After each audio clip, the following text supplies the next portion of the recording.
તમને આમ જરા સ્ત્રી જેવો પુરુષ ગમે છે? હા કે ના? આમ જરાક હોય તો પુરુષ જેવી સ્ત્રી ગમશે? કેટલી સુંદર રચના છે. એપલ અને નારંગી બે સાવ જુદા છે. એને એકબીજા સાથે સરખાવવાની કોઈ આવશ્યકતા જ નથી.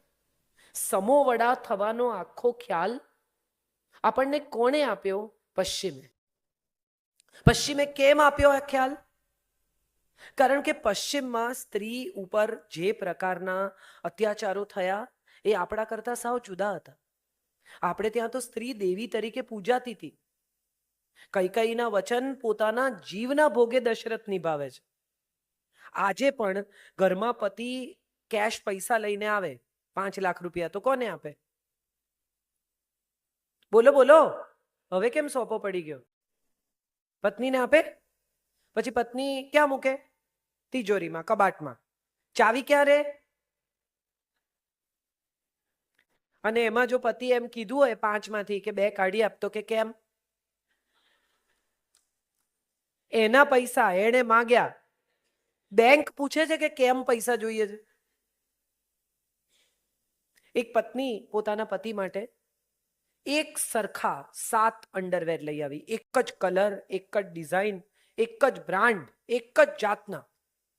એટલે પતિએ પેકેટો ખોલ્યા ને પછી કહ્યું, આવું હોય યાર, કોઈ કશો ફેર જ નહીં, કલર જુદા નહીં, ડિઝાઇન જુદી નહીં, કશું જુદું નહીં.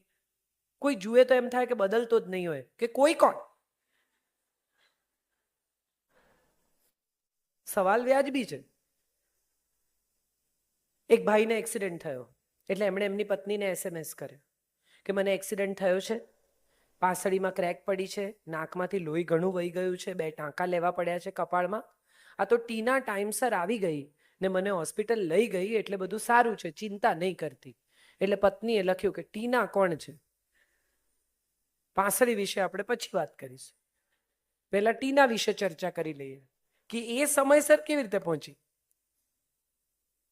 મારે જે કહેવું છે એ કહેવું છે કે મોડર્ન હોવાનો અર્થ કમાવું નથી. મોડર્ન હોવાનો અર્થ પુરુષ સમોવડા થવું પણ નથી. મોડર્ન હોવાનો અર્થ દલીલબાજી નથી. મોડર્ન હોવાનો અર્થ તોછડાઈ નથી. મોડર્ન હોવાનો અર્થ નિર્લજ્જતા પણ નથી. શોર્ટ્સ પહેરવી એ મોડર્ન હોવાની નિશાની છે. સ્લીવલેસ પટ્ટીવાળા બ્લાઉઝ પહેરવા એ મોડર્ન હોવાની નિશાની છે.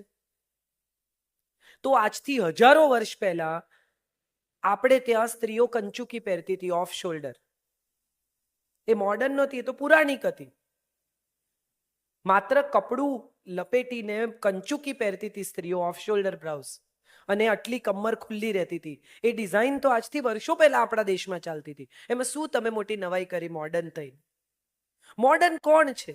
જે અહીંથી મોડર્ન છે, જે નવી વસ્તુ શીખવા તૈયાર છે, જે નવું કરવા તૈયાર છે, જે નવી પરિસ્થિતિને અડપ્ટ કરવા તૈયાર છે, જે જાણવા તૈયાર છે કે કયા સાધનો બજારમાં મળે છે જેનાથી કામ સહેલું થાય છે. ના, અમે તો અમારા ઘરમાં આમ જ કરીએ, આટલા વર્ષોથી આમ કરીએ છે ને એટલે એમ જ ચાલે. આવું જે સ્ત્રી કહે ને એણે કદાચ ક્યાંક કશેક મોડર્ન હોવાની તક ગુમાવી દીધી છે. આપણે કેટલી બધી ફરિયાદ કરીએ છીએ, બધી સ્ત્રીઓ વુમન એમ્પાવરમેન્ટ કરે ને આમ કરે ને અત્યાચાર થાય છે ને ફલાણું થાય છે. મારે બધી સ્ત્રીઓને પૂછવું છે કે સ્ત્રીઓનું કામ સરળ થાય એવા બધા સાધનો કોણે વસાવ્યા, કોણે શોધ્યા? પહેલા તો મિક્સર, વોશિંગ મશીન, રોટી મેકર, આટા મેકર, બ્રેડ મેકર, ફલાણું ઢીકણું, જેટલા ચોપર, આ જેટલા સાધનો હવે આપણા રસોડાનું કામ સરળ કરે છે એ કોણે શોધ્યા? પુરુષોએ. શેફ પુરુષ છે એની સાથે આ વાતને નિસ્બત નથી. આ બધા સાધનો સ્ત્રીનું કામ સરળ થાય માટે શોધાય. અને પતિ ઘરે કપડાં ધોતી પત્નીને જુએ એટલે પહેલું એમ કે ચલો આપણે વોશિંગ મશીન લઈ લઈએ. કયા અત્યાચારની વાત આપણે કરીએ છીએ? મારે જે મોડર્નાઇઝેશનની અથવા મોડર્ન વિચારોની વાત કરવી છે એમાં એક નાનકડી વાત કહેવી છે. તો મારી બાજુમાં એક બહેન રહે, 10મું પાસ, એના પતિને બહુ જ મોટો શેર માર્કેટનો business, very very well off people. એના પતિને અચાનક શેર માર્કેટમાં બહુ જ મોટું નુકસાન થયું, ઘર વેચવું પડ્યું, બધું વેચવું પડ્યું, નાનકડા ભાડાના ઘરમાં શિફ્ટ થઈ જવું પડ્યું. એ રીટાબેન મારે ત્યાં આવે વારે વારે અને મને એવું કે કાજલબેન કંઈ કામ અપાવો. હવે પહેલાં જ્યારે બાજુમાં રહેતા હતા ત્યારે એમને મારે ત્યાં આવવું હોય, વાતો કરવી હોય, મને એવો સમય ના હોય, એટલે શું કરે તો કે દર વખતે મેથી લઈને આવે, વાલોળ લઈને આવે, કે લાવો કાજલબેન તમારી વાલોળ કરી આપું, લાવો કાજલબેન તમારી મેથી કરી આપું, લાવો તમારા આંબા હળદર કરી આપું. એટલે થાય શું કે એટલી વાર અમે બેસી શકીએ. And she was very good at it. ફટફટ આમ તમારી સાથે વાત કરતા જુએ નહીં અને વાલોળ સમારી કાઢે, તુવેરો ફોલી કાઢે. એ જ્યારે મારી પાસે વારે વારે કામ માંગે કે કાજલબેન કંઈ કામ અપાવો, કંઈ કામ અપાવો, મને હંમેશા થાય કે હું એમને શું કામ અપાવું. 10મું પાસ 40 વર્ષની સ્ત્રીને હું ક્યાંય પટાવાળા તરીકે તો ન મોકલી શકું. એક દિવસ મને અચાનક વિચાર આવ્યો. મેં એમને કહ્યું, રીટાબેન આ જે કરો છો એ કરો.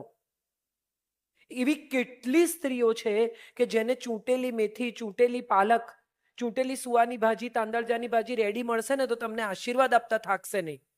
એને પરિવારને ખવડાવવી છે પણ એને ચૂંટવાનો ટાઈમ નથી. એને લૂછેલા ભીંડા મળશે તો તમારો અહેસાન માનતા થાકશે. રીટાબેને શરૂ કર્યું ભીંડા લૂછીને, ચોખ્ખા કરીને, સમારીને ઝીપલોકમાં, ક્લિયર 500 ગ્રામ વજન, ક્લિયર 500 ગ્રામ ચૂંટેલી ભાજી, આંબા હળદર. તમારે ઘેર મહેમાન આવવાના હોય, દાળ ભાત શાક તમે કરી નાખો, 100 રોટલી એ કરી આપે. તમે કહો તો તમારા લોટમાં, એ તમે કહો તો એના લોટમાં. આજે તમે એમને ફોન કરો 3 વર્ષ પછી અને તમે શિયાળામાં એમ કહો કે રીટાબેન 500 મેથી, કે કાજલબેન કાલે કરી આપીશ, આજે નહીં. એણે ઘરના EMI ભરવાના શરૂ કર્યા, પતિએ ડાઉન પેમેન્ટ કર્યું, પોતાનું 2 વ્હીલર લીધું, છોકરાઓની ફી ભરે છે. 10મું પાસ, અંગ્રેજી નહીં બોલી શકતી, પોતાની સહી કરી શકતી અને ગુજરાતી પુસ્તકો માંડ વાંચી શકતી આ સ્ત્રી મારે હિસાબે સૌથી મોડર્ન છે. She is ready to adopt new situation, not sitting and crying, not complaining, not making a fuss about what happened in her life, but ready to fight the situation with new outlook and new thought process. I think she is most modern than all of us. તમે શું પહેરો છો, તમે કેટલા smart છો, તમારી પાસે કેટલા ડાયમંડ્સ છે, તમે દુનિયામાં ક્યાં ક્યાં ફર્યા છો, એના ઉપર તમારા આધુનિક હોવાનો કોઈ આધાર નથી. આધુનિકતા એ છે કે જે તમને નવા વિચારો સાથે જોડે છે, જે તમને નવી પ્રવૃત્તિ તરફ લઈ જાય છે. આપણે બધા મોડર્નાઇઝેશન એ વાતે સમજીએ છીએ કે ઇંગ્લિશ બોલી શકવી જોઈએ. ઇંગ્લિશ બોલવાથી શું થાય? ખરેખર તો આપણા સંતાનોને ગુજરાતી કે કચ્છી શીખવવાની આપણી ફરજ છે. માતૃભાષા કહેવાય છે, પિતૃભાષા નથી કહેવાતી. માં બોલે તે ભાષા. તો માં કઈ ભાષા બોલે છે એ ભાષા સંતાન બોલશે. ડિઝની શોધાયું ને એ પહેલા આપણા દેશમાં બકોર પટેલ હતા. કેટલા ઓછા લોકોને ખબર છે કે ડિઝની તો બહુ પછી આવ્યું. બકોર પટેલ આપણે ત્યાં પહેલા હતા, મિયા ફુસ્કી આપણે ત્યાં પહેલા હતા. અને કેવી સુંદર વાર્તાઓ. સ્ત્રીઓને એમ કહેવાય કે અંધશ્રદ્ધાળુ છે ને સ્ત્રીઓ આમ છે ને સ્ત્રીઓ બાધા લે. બકોર પટેલની એક એટલી અદ્ભુત વાર્તા છે કે બકોર પટેલ બાધા લે છે. એની પત્ની કહે છે કે તમારું એક કામ, શકરી પટલાણી એની પત્નીનું નામ, એને કહે છે કે તમારું કામ થઈ જશે જો તમે બાધા લેશો ને તો. ને બકોર પટેલને લાડુ બહુ ભાવે એટલે નક્કી કરે છે કે હું લાડુની બાધા લઈશ. એમનું નસીબ કાણું કે એમને 4 દિવસ પછી જે લગ્નમાં જમવાનું થાય છે ત્યાં લાડુ જ હોય છે. એ જીવ બળીને રાખ થઈ જાય કે અરે યાર મેં ક્યાં બાધા લીધી. એમની બાજુમાં એમના એક મિત્ર છે વાઘજીભાઈ વકીલ. એ વાઘજીભાઈ વકીલ એને કહે છે કે તમને નથી ખબર, સિમ્પલ રસ્તો છે, હાથ જોડવાના, આંખો મીચવાની, શ્રદ્ધા સાથે કહેવાનું કે બાધા મારી માં, લાડુ પરથી ઉતરીને દાળ પર જા. એટલી આપણે પ્રામાણિકતા રાખવાની કે જ્યારે દાળ પર બાધા હોય ત્યારે દાળ નહીં ખાવાની. પછી લાડુ ખાઈ લીધા, સંતોષ થઈ ગયો કે હા, કે હાથ જોડવાના, શ્રદ્ધાથી કહેવાનું કે બાધા મારી માં, દાળ પરથી ઉતરીને પાછી લાડુ પર જા. એટલે હવે દાળ ભાત ખાવાના. સિમ્પલ. કેટલી બધી બહેનોને મેં જોઈ છે બાધા લે, આમ કરે, પેલું કરે, કુંડળી બતાવે. રાશિ ભવિષ્ય વિશે મારે તમને એક જ વાત કહેવી છે ને તમે ઇમિડિયેટલી મારી જોડે અગ્રી થઈ જશો રામ અને રાવણની રાશિ એક છે.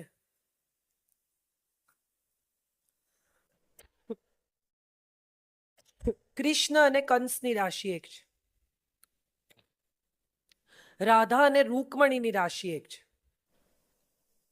શબરી અને શૂરપણખાની રાશિ એક છે. એમની જિંદગી એક જેવી. મંગળ નડે છે ને ગુરુ નડે છે ને જે મંગળ તમને નરી આંખે દેખાતો નથી, થેન્ક યુ, જે મંગળ તમને નરી આંખે દેખાતો નથી એ સવાર ઉઠીને એવું નક્કી કરે કે આજે તમને નડશે. ફોકસ કરે કે આજે આ પેલા ભાઈ છે ને એમને મારે નડવું છે. વિચારી જુઓ મારી વાત, શું નડે છે?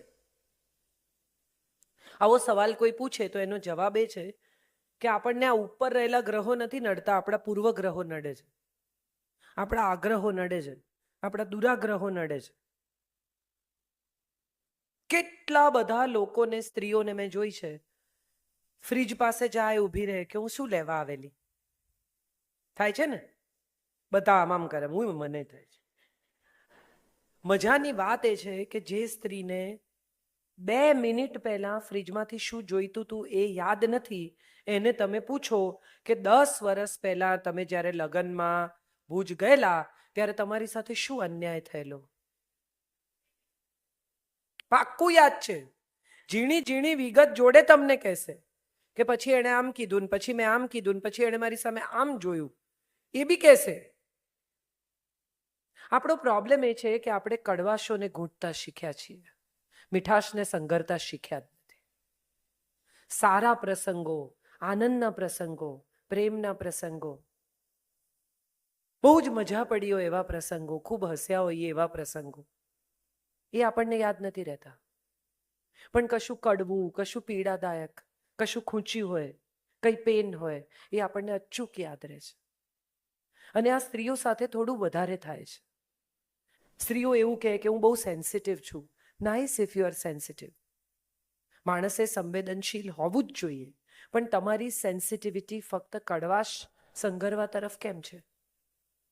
તમારી જિંદગીમાં કેટલી બધી પોઝિટિવિટી પણ છે. તમે પરણીને એક બેન સરસ તૈયાર થઈને ડ્રોઈંગ રૂમમાં આવ્યા, એમના પતિ પેપર વાંચતા હતા, એટલે બેને કહ્યું કે હલો, આજે આપણા લગ્નને 25 વર્ષ પૂરા થયા. એટલે પતિએ પેપર ખસેડ્યા વગર કહ્યું એટલે પત્નીએ કહ્યું કે તમને યાદ છે આજથી 25 વર્ષ પહેલા હું પરણીને આ ઘરમાં આવેલી? પતિએ કહ્યું એટલે પત્નીએ કહ્યું કે એ દિવસે રાત્રે તમે મને આઈ લવ યુ કહેલું, યાદ છે? એટલે પતિએ આમ પેપર ખસેડ્યું, પત્ની સામે જોયું અને કહ્યું કે સ્થિતિ એ જ છે, બદલાશે તો કહીશ. 25 વર્ષથી પરિસ્થિતિ આ જ છે, હું તને પ્રેમ કરું જ છું, રોજ શું કહેવાનું? અને છતાં સ્ત્રીને અભિવ્યક્તિની અપેક્ષા છે. એને ગમે છે કોઈ એક્સપ્રેશન આપે તો, કોઈ કાર્ડ આપે તો, કોઈ ફૂલ આપે તો, કોઈ ગિફ્ટ આપે તો, કોઈ વાલથી એમ કહે કે તે જ મને સહન કરી એટલા વર્ષ, તું છે તો મારું બધું ગોઠવાયેલું છે, ગમે, સારું લાગે. સ્ત્રીને માત્ર અપ્રિસિએશન જોઈએ છે, એનો વાંધો નથી. અપ્રિસિએશનની અપેક્ષા એ પ્રેમની અભિવ્યક્તિ છે, પણ અપ્રિસિએશનનો આગ્રહ એ સંઘર્ષ તરફ લઈ જાય છે. આપણો સૌથી મોટો પ્રોબ્લેમ એ છે કે આપણે અપેક્ષા અને આગ્રહની વચ્ચે એક બહુ પાતળી ભેદરેખા છે, એને ગમે ત્યારે ક્રોસ કરી જઈએ છીએ. કોઈ તો કહો કે દાળ સારી થઈ છે, બધા ધડાધડ જમતા હોય ત્યારે માનું મગજ જાય કે કોઈ તો કહો આટલી મહેનત કરીને મેં ફલાફલ બનાવ્યું છે, આટલું સરસ થયું છે. કોઈ તો કહો કે મેં આટલું સરસ રાંધ્યું છે. એ જે સ્પીડમાં ખાઈ રહ્યા છે ને જે આનંદથી ખાઈ રહ્યા છે ને એનો અર્થ જ એ છે કે એમને બહુ ભાવ્યું છે. નહીં તો બધા ચમચીને પ્લેટથી રમતા હોત, આમ કરતા હોત, તમને ખરાબ ન લાગે એટલે. પણ જે ગપાગપ જાય છે એનો અર્થ જ એમ કે એમને બહુ ભાવ્યું છે. પણ આપણે કદાચ બધા જ ધીમે ધીમે આ બાહ્ય જગતથી બહુ આકર્ષાવા લાગ્યા છે. સિરિયલોમાં બતાવે તુમ્હારે હાથ દિલ કરતા હૈ તુમ્હારે હાથ ચૂમ લૂં, ऐसा तुमने हलवा बनाया है. ભાઈ એવું સિરિયલમાં હોય, ઘરમાં ન હોય. વહુને કંગન ભેટ આપી દે સારું ખાવાનું બનાવે એટલે. ઠીક છે, સિનેમામાં સિરિયલમાં થોડુંક વધારી ચઢાવીને કહેવામાં આવે છે, પણ જ્યારે કોઈક વાર ઘરમાં મહેમાન આવ્યા હોય અને સાસુ એમ કે ના યાર મારી વહુ જેવી ચા ક્યાંય નહીં, એ અપ્રિસિએશન તમારા સુધી આવે ત્યાં સુધી હું માનું છું પ્રતીક્ષા કરવી જોઈએ. મમ્મી આખી જિંદગી દીકરાને ટીંડોળા ખવડાવવાનો પ્રયત્ન કરીને થાકી ગઈ હોય, રીંગણા ખવડાવવાની એટલી ટ્રાય કરી હોય મમ્મીએ, થોડું ખા ને બેટા, થોડું ચાખી જો ને બેટા, બહુ ફાઇન છે બેટા. હું નાની હતી ને તો મારી મમ્મી મને કહેતી કે મેં કડક કડક મોનેકો બિસ્કિટ જેવી ભાખરી કરી છે. ત્યારે હું મારી મમ્મીને કહેતી કે પણ છતાંય હું તો મોનેકો બિસ્કિટ જ ખાઈશ, ભાખરી નહીં ખાઉં.